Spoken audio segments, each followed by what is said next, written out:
Welcome to this episode of Shabbat with A Schmear. We're here in the virtual Barney Greengrass with Shabbat mom Meredith Berkman. Hi, Meredith. Hello, Rabbi Mintz. How are you? Good. It's a treat to talk to you about this week's Torah portion, Ki Tavo. The Torah has an amazingly choreographed vision in this week's Torah portion. And that is the people standing on the two mountains, Mount Gerizim and Mount Eval, and basically giving curses and blessings to one another. I think you have a story you want to share with everybody about Mount Gerizim. Yes. So some years ago, I'm trying to remember because my kids were little, we were in Israel and we traveled just outside Shechem, just outside Nablus, to an archaeological excavation that was done some years before that by a man named Adam Zertal of blessed memory. I believe he might have been wounded in one of the wars. He walked with a brace. And it was a very profound moment. You know, in order to get there, we had to go to a settlement, and then we had to get on an armored bus. It was my family and my children and another family and their children, maybe two of their children.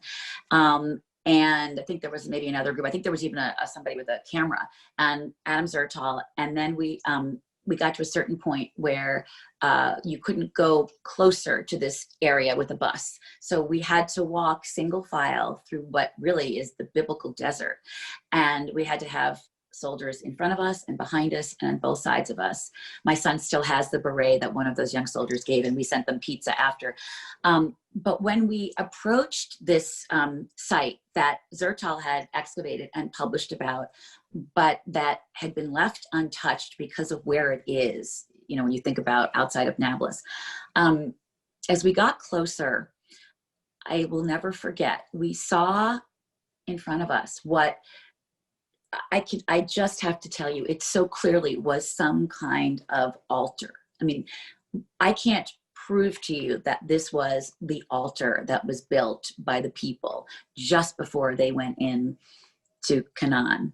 But I can tell you that we walked, and the reason I mentioned his walking with the cane, I mean, we had there, it was like a biblical scene. There were some elderly people, there were children, there were people from all different, you know, there were Ethiopian soldiers and Russian soldiers, and then there were the infirm. I mean, we were really like, I felt like we were the biblical, we were the Israelites going through the desert, almost coming home. And when we got to this excavated site, which literally resembles an altar, and where Zertal had published that all of the animal bones that he found at this, there were only, quote, kosher animals. There were no non-kosher animal bones found on this site. This has all been published. You can look it up about Adam Zertal, as the ERTAL. There were scarabs. So people had been coming possibly from Egypt. But what really moved me was this sense, as we got closer, I just felt the air was electric.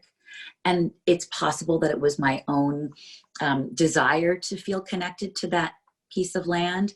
But I just remember it just got very quiet and still. And I instinctively covered my head. It felt so real and so current and so urgent that this was the place.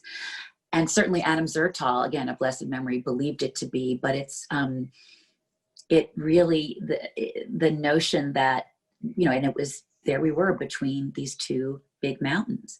And Adam Zertal certainly believed that this was the place based on the biblical description. I don't know. I don't believe he was a religious man. He was a biblical archaeologist, as some people are who take the Bible and go out and find what they can. And it was one of the most powerful and spiritual experiences of my life. I don't know what happened there. I can't tell you, but I could feel that something was there. There was an energy, and I'll never forget it.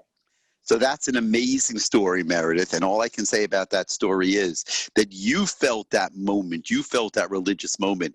Can you imagine how 2 million Jews in the desert must have felt at that moment? Because they were in exactly the same place. And whether that altar you found was actually the original altar or just a replica that was built on that place, you know, we don't often think of this, but the choreography of the Torah is absolutely amazing. You think about Mount Sinai, you think about worshiping the golden calf, you just think about some of those moments. And this idea on Mount Gerizim and Mount Ebal is one of those perfectly choreographed moments. And how lucky you are that you were able to experience that moment.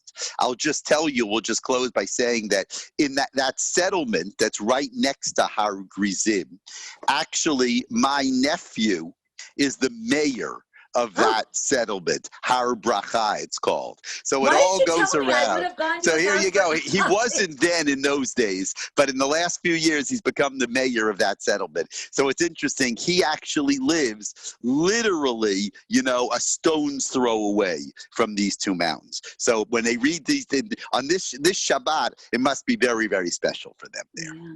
Well, I will tell you though, you're right. I mean, I had what felt like a deeply spiritual experience, but probably when you asked how did those Jews feel that had been going through the desert, probably had I been with that crowd, probably I would have been like fetching, like, stop making noise in the back. We're almost there. I mean, I'm like trying to imagine. It probably wasn't, it may not have been as spiritual as it was to look back on what would have been.